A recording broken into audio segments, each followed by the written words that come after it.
درود پاک پڑھیں اللہم صلی علی سیدنا و نبینا و شفیعنا و حبیبنا و مولانا محمد معدن الجود والکرم و آلہ الکرام و ابنہ الکریم و امتہ الکریمۃ و بارک وسلم۔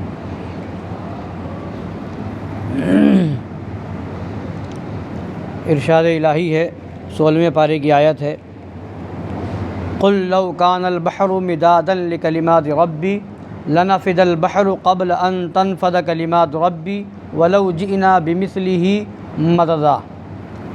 یعنی مفہوم آیت کریمہ، اے محبوب فرما دیجئے اگر سمندر رب کی باتوں کے لیے سیاہی بن جائیں، میرے رب کی باتوں کے لیے سیاہی بن جائیں تو سمندر ختم ہو جائے مگر میرے رب کی باتیں ختم نہ ہو، اگرچہ اس کی مثل اور سمندر آ جائے مدد کے لیے۔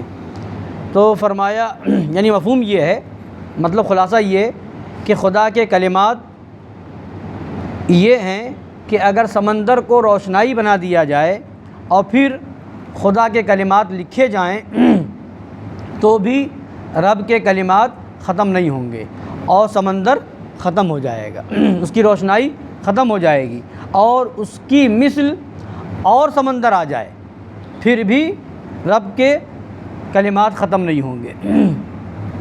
تو یہ تو مفہوم، یہ آیت کا ترجمہ ہوا، مفہوم ہوا۔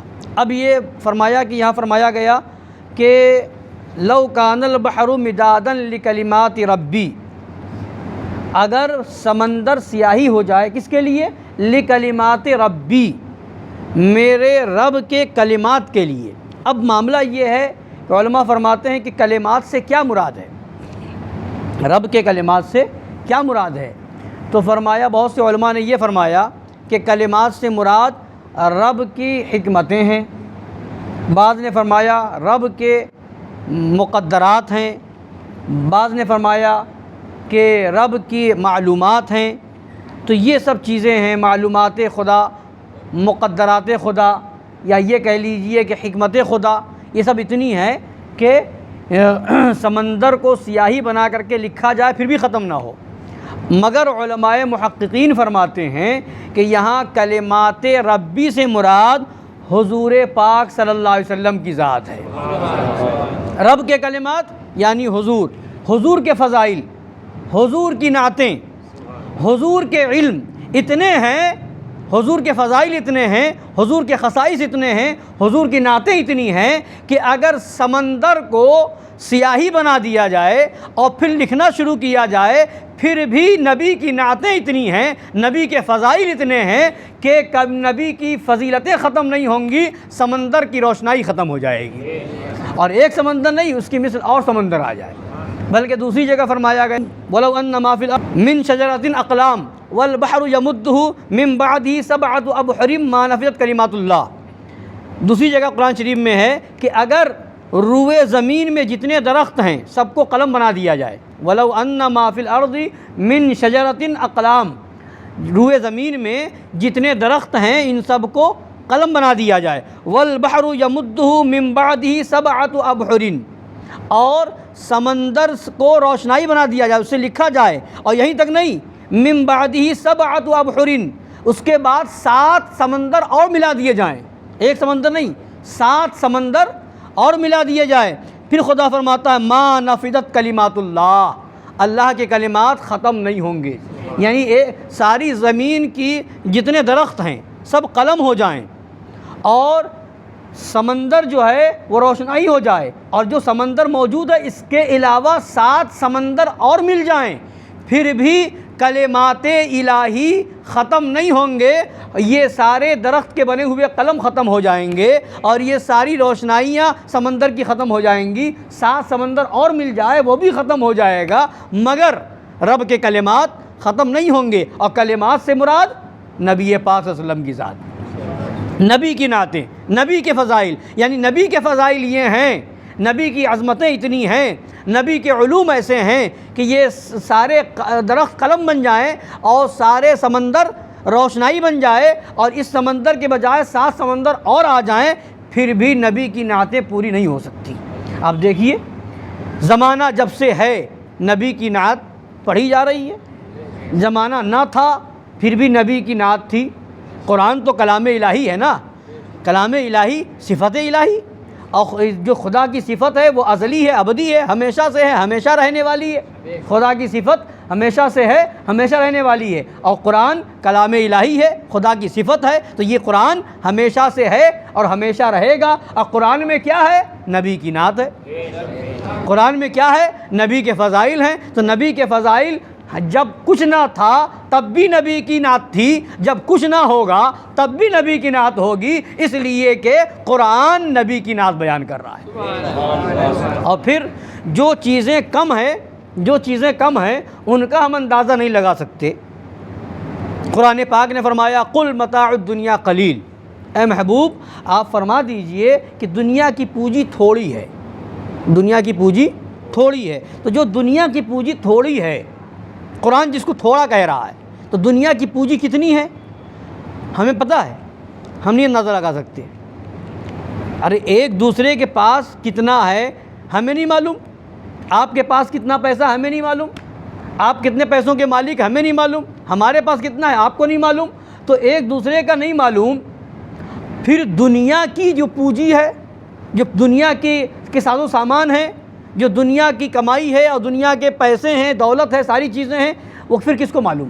ہمیں آپ میں سے کسی کو نہیں معلوم۔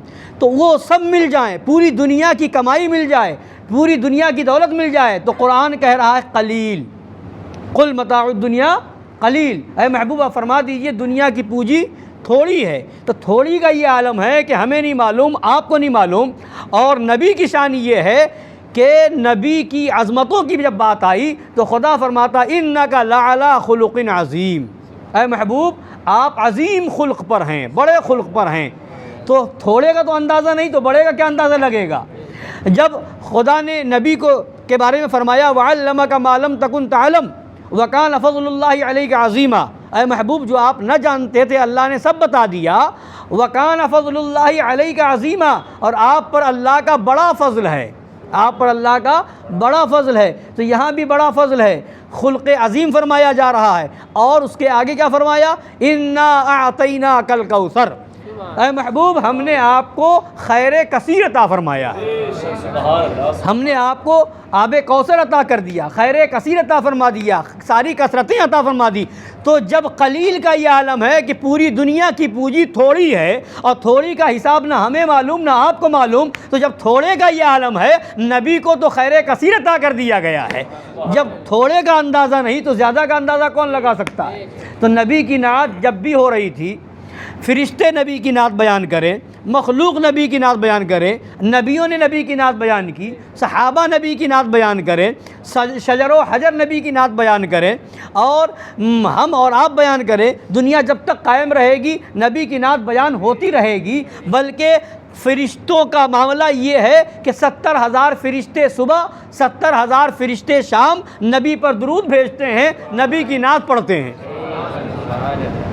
اور جو فرشتہ ایک بار آ جاتا ہے دوبارہ آنے کا موقع نہیں ملتا، اور قیامت تک یہ سلسلہ جاری رہے گا۔ اور پھر جو جنات ہیں، اجنہ ہیں، جنات یہ الگ نبی پر درود و سلام پڑھ رہے ہیں، نبی کی نعت بیان کر رہے ہیں، ہر مخلوق بیان کر رہی ہے۔ تو پھر نبی کی نعت کا کیا عالم ہے؟ اور پھر یہیں تک نہیں، جب قبر میں جائیں گے تو وہاں بھی نبی کی نعت ہوگی، نبی کی عظمت کا سوال ہوگا، نبی کی نعت ہی تو ہوگی۔ پھر جب میدان محشر میں اٹھائے جائیں گے تو وہاں نبی کی عظمت ہی تو بیان ہوگی۔ فقط اتنا سبب ہے انعقاد بزم محشر کا کہ تمہاری شان محبوبی دکھائی جانے والی ہے۔ جہاں سارے نبی کہہ دیں گے اذهبوا الی غیری، وہاں میرے محبوب فرمائیں گے انا لہا۔ اور جب وہاں پر کل میدان محشر میں نبی کے ہاتھ میں جھنڈا دیا جائے گا جس کا نام لواء الحمد ہوگا، حمد کا جھنڈا، تعریف کا جھنڈا، اور نبی کا نام ہی رکھا گیا محمد صلی اللہ علیہ وسلم، نبی کا نام ہی محمد صلی اللہ علیہ وسلم۔ محمد کا مطلب خوب خوب تعریف کیا گیا، خوب خوب تعریف کیا ہوا، یعنی وہ جس کی خوب تعریف ہوئی ہو، خوب تعریف ہو رہی ہو اور خوب تعریف ہوتی رہے۔ تو نبی کا نام محمد، خوب تعریف کیا ہوا، اور خدا کا نام حامد ہے، خدا کا نام حامد بھی ہے۔ تو خدا حامد ہے، نبی محمد ہیں، یعنی خدا حمد بیان نبی کی تعریف بیان کرنے والا ہے، اور نبی کی تعریف، نبی وہ ہیں جن کی تعریف بیان ہوتی ہے، اور نبی کا نام احمد ہے۔ احمد مانے خوب تعریف کرنے والا، محمد مانے خوب تعریف کیا ہوا، احمد مانے خوب تعریف کرنے والا۔ خوب تعریف کیا ہوا کہ کون تعریف کرنے والا؟ اللہ تعریف کرنے والا۔ اور خوب تعریف کرنے والا، نبی خوب تعریف کرنے والے احمد، تو کس کی؟ خدا کی۔ یعنی خدا عظمت بیان کرے نبی کی، اور نبی تعریف کریں اپنے خدا کی۔ تو وہ نبی ہیں جن کا نام ہی خدا نے ایسا رکھا۔ اسی وجہ سے کچھ کفار معاذ اللہ نام بدل کر کے حضور پاک صلی اللہ علیہ وسلم کو مذمم کہتے تھے، معاذ اللہ۔ مذمم مانے جس کی مذمت بیان کی جائے، جس کی برائی بیان کی جائے، معاذ اللہ رب العالمین۔ تو اس طرح سے غلط باتیں کیا کرتے تھے، اور نبی کی عظمت، نبی کی شان میں گستاخی کرتے تھے۔ تو کسی نے آ کر کے خبر دی تو نبی نے فرمایا کرتے ہوں گے کسی مذمم کی برائی، میں مذمم تھوڑی، میں تو محمد ہوں، میں تو محمد ہوں، میرا نام خدا نے محمد رکھا ہے، تو میرا نام ہی ایسا ہے کہ نام لو میری تعریف ہو جائے، نام ہی ایسا ہے کہ نام لینے ہی میں تعریف ہے، نام لینے ہی میں نبی کی عظمت ہے۔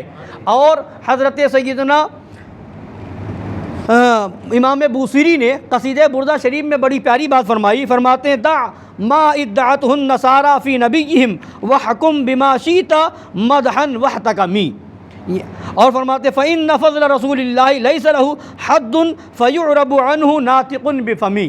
مفہوم یہ ہے کہ نبی پاک صلی اللہ علیہ وسلم کی عظمت ایسی ہے، نبی کی شان ایسی ہے، نبی کا مقام ایسا ہے کہ جو نصرانیوں نے، یعنی قوم عیسیٰ علیہ السلام نے، موسیٰ علیہ السلام کی قوم نے، عیسیٰ علیہ السلام کی قوم نے جو اپنے نبی کے بارے میں کہا تھا وہ نہ کہو، اس کے علاوہ جو چاہو کہو، اس کے علاوہ یعنی کیا کہا تھا ان لوگوں نے؟ حضرت عیسیٰ علیہ السلام کو خدا کا بیٹا کہا تھا، اور خدا کہا تھا۔ حضرت عیسیٰ علیہ السلام کو عیسائیوں نے، بعض نے خدا کہہ دیا، بعض نے خدا کا بیٹا کہا۔ تو حضرت امام بوصیری کہتے ہیں جو نصرانیوں نے اپنے نبی کے لیے کہا وہ نہ کہو، نہ نبی کو خدا کہو، نہ خدا کا بیٹا کہو، باقی اس کے علاوہ جتنی تعریف ہو اتنی تعریف کرو، اس لیے کہ نبی کی تعریف وہ ہے جو لامحدود ہے۔ فإن فضل رسول اللہ لیس لہ حد، اس لیے کہ نبی کی فضیلتیں اتنی ہے جس کی حد ہی نہیں ہے۔ خود فرماتے ہیں فإن فضل رسول اللہ لیس لہ حد، نبی کی فضیلتیں اتنی ہے کہ حد ہی نہیں ہے، جتنا ہو سکے، جو ہو سکے نبی کی عظمت بیان کرو، خدا نہ کہو، خدا کا بیٹا نہ کہو جو نصرانیوں نے کہا ہے، اس کے علاوہ کرتے جاؤ، نبی کی شان بیان کرتے رہو، پڑھتے رہو، سب سے اعلیٰ و اولا ہمارا نبی، سب سے بالا و والا ہمارا نبی، فرش والے تیری شوکت کا علو کیا جانے، خسروا عرش پہ اڑتا ہے پھریرا تیرا، اے رضا خود صاحب قرآن ہے، مداح حضور تجھ سے کب ممکن ہے پھر مدحت رسول، یعنی سب کچھ کہنے کے بعد بھی یہ کہتے ہیں کتنا بھی کہہ لو، کتنا بھی کہہ لو، کتنا بھی کہہ لو، مگر کہتے کیا ہے؟ تجھ سے کب ممکن ہے، پھر تجھ سے ہو ہی نہیں سکتا نبی کی تعریف کرے، اس لیے کہ خود خدا تعریف کر رہا ہے، تجھ سے کب ممکن ہے پھر مدحت رسول اللہ کی۔ لیکن رضا نے ختم سخن اس پہ کر دیا، خالق کا بندہ خلق کا آقا کہوں تجھے۔ اللہ تعالی ہم سب کو عظمت رسول سمجھنے کی توفیق عطا فرمائے، اور اس پر ایمان رکھنے کی توفیق عطا فرمائے، اور تمام گستاخوں سے، خبیثوں سے ہم سب کو دور رہنے کی توفیق عطا فرمائے، آمین۔ وما علینا الا البلاغ المبین۔